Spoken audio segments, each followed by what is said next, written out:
नमस्ते दोस्तों, परीक्षित सिंह स्वागत करता हूं आप लोगों का अपने YouTube चैनल में, जहां पर आज के दिन हम लोग भारतीय इतिहास से जुड़े कुछ महत्वपूर्ण प्रश्नों को हल करेंगे, जो कि हमारे प्रतियोगी परीक्षाओं में पूछे जाते हैं। तो इतिहास के जुड़े कुछ प्रश्नों को हल करने के लिए हम आगे बढ़ते हैं। तो चलिए दोस्तों, स्मार्ट विथ स्माइल इतिहास से कुछ प्रश्न देखते हैं। तो जिसमें से आपका पहला प्रश्न है, हिस्ट्री शब्द की उत्पत्ति किस शब्द से हुई है?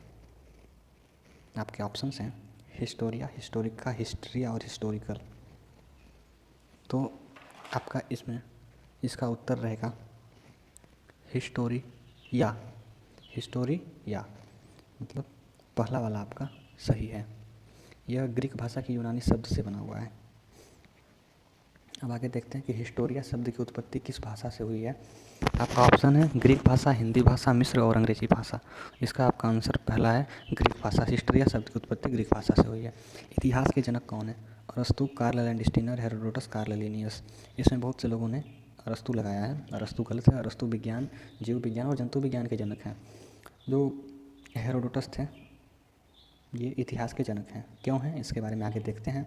हिस्टोरिका किताब किसने लिखी थी? अरस्तु, थियोफ्रेस्टस, हेरोडोटस और जेम्स प्रिंसेप। इसका आंसर है हेरोडोटस, क्योंकि इतिहास का मतलब होता है कि एक ऐसा ग्रंथ जो हमारे अतीत में घटी घटनाओं के बारे में बताता है और वे घटनाएं निश्चित तौर पर घटित रहती हैं, तो इसे हिस्ट्री कहते हैं। और हिस्टोरिका नामक किताब लिखकर प्रथम बार हमें इतिहास के बारे में हेरोडोटस ने बताया था, अतः हेरोडोटस को इतिहास का जनक कहा जाता है। सबसे पुराने अभिलेख किसके माने जाते हैं? सम्राट अशोक। सम्राट अशोक के अभिलेख सबसे पुराने माने जाते हैं, जिनको पढ़ लिया गया है। और अगला प्रश्न यही है कि सम्राट अशोक के अभिलेख का अध्ययन किसने किया था? आपका ऑप्शन है इल्तुतमिश, हेरोडोटस ने, जेम्स प्रिंसेप और इनमें से कोई नहीं। बहुत से लोग हेरोडोटस लगाएंगे क्योंकि ऊपर इतिहास के जनक हेरोडोटस और हिस्टोरिका किताब के बारे में हेरोडोटस को बताया गया है, लेकिन इसमें आपके जेम्स प्रिंसेप हैं। जेम्स प्रिंसेप ने सम्राट अशोक के अभिलेखों का अध्ययन किया था। सम्राट अशोक के अभिलेख को कब पढ़ा गया? इसका ऑप्शन है 1835 ईस्वी में। समुद्रगुप्त के समय जो सिक्के प्रचलन में थे उन पर किसका चित्र अंकित था? तो आप देखेंगे कि जो पहले के राजा महाराजा हुआ करते थे, जब वो अपने समय में सिक्के चलाया करते थे तो स्वयं का फोटो या किसी वाद्य यंत्र या किसी पशु आदि के चिन्ह के रूप में उस पर चित्रांकित करते थे। तो समुद्रगुप्त के समय जो सिक्के प्रचलन में थे उन पर समुद्रगुप्त का फोटो चित्रांकित था। अगला प्रश्न है, समुद्रगुप्त के समय प्रचलन में जो सिक्के थे उन पर किस वाद्य यंत्र का चित्र दिखाया गया है? उसमें वीणा बजाते हुए समुद्रगुप्त को दिखाया गया है। आगे देखेंगे आधुनिक भारत की शुरुआत किस सन से मानी जाती है? तो आधुनिक भारत की शुरुआत 1707 ईस्वी से मानी जाती है। मध्यकालीन भारत का आखिरी मुगल शासक कौन था? मध्यकालीन भारत का आखिरी मुगल शासक औरंगजेब था। औरंगजेब की मृत्यु कब हुई थी? औरंगजेब की मृत्यु 1707 ईस्वी में हुई थी।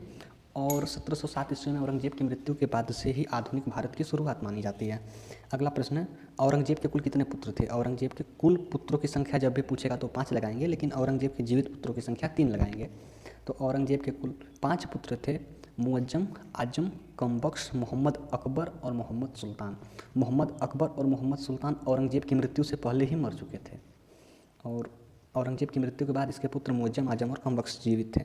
1707 ईस्वी से 1857 ईस्वी के बीच कितने मुगल शासक हुए? 1707 से 1857 ईस्वी के बीच कुल 11 मुगल शासक हुए। आधुनिक भारत के मुगल शासकों को क्या कहा गया? जो औरंगजेब की मृत्यु के बाद के मुगल शासक हुए उनको हम उत्तरवर्ती मुगल कहते हैं। औरंगजेब की मृत्यु किस जगह पर हुई थी, ये भी प्रश्न पूछता है।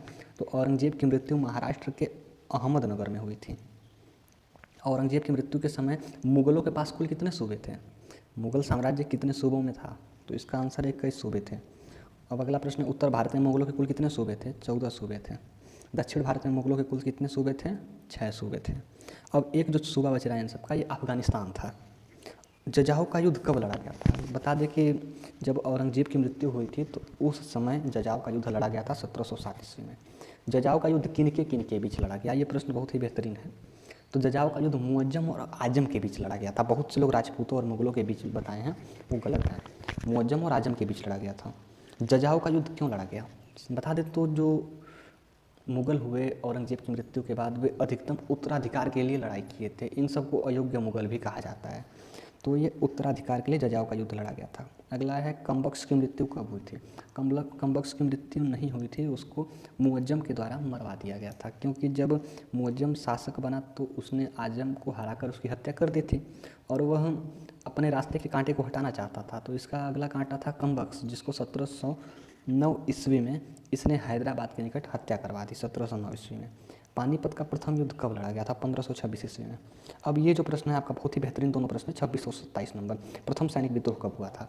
बता दें कि बहुत से लोग इसमें 1857 लगाएंगे, लेकिन वो सबसे बड़ा सैनिक विद्रोह था जो राष्ट्रव्यापी था, जिसमें राष्ट्र के अनेक स्थानों से, समझ लीजिए पूरे भारत से हिंदू मुसलमान एक होकर के लड़े थे, सब धर्मों के लोग एक होकर लड़े थे। तो 1857 बहुत से लोग लगाएंगे, लेकिन सही उत्तर है 1806 ईस्वी में। अगला प्रश्न है प्रथम सैनिक विद्रोह कहाँ हुआ था? तो बहुत से लोग बैरकपुर लगाएंगे, मंगल पांडे जो किए थे विद्रोह, लेकिन ये गलत है, वेल्लोर में हुआ था, तमिलनाडु। अब यहाँ पर पूछ रहा है आपका नाम क्या है, तो नाम लिखना जरूरी है, ये रिक्वायर्ड फील्ड है। तो चलिए, हमारा आज लगभग 27 प्रश्न हल हो चुका है, और ये यहाँ पे आंसर 27 क्यों दिखा रहा है इसको देख लेते हैं। 28 प्रश्न है, 27 ही दिखा रहा है कि हमने 27 कर रखे हैं, जबकि हमने तो 28 के 28 पूरे ओवर ट्रिक लगाया है ना। हो सकता है इस वाले प्रश्न को ना जोड़ा हो। ठीक, बहुत बहुत धन्यवाद दोस्तों यहाँ तक देखने के लिए। फिर मिलते हैं अगली वीडियो में ऐसे ही प्रश्नों के साथ।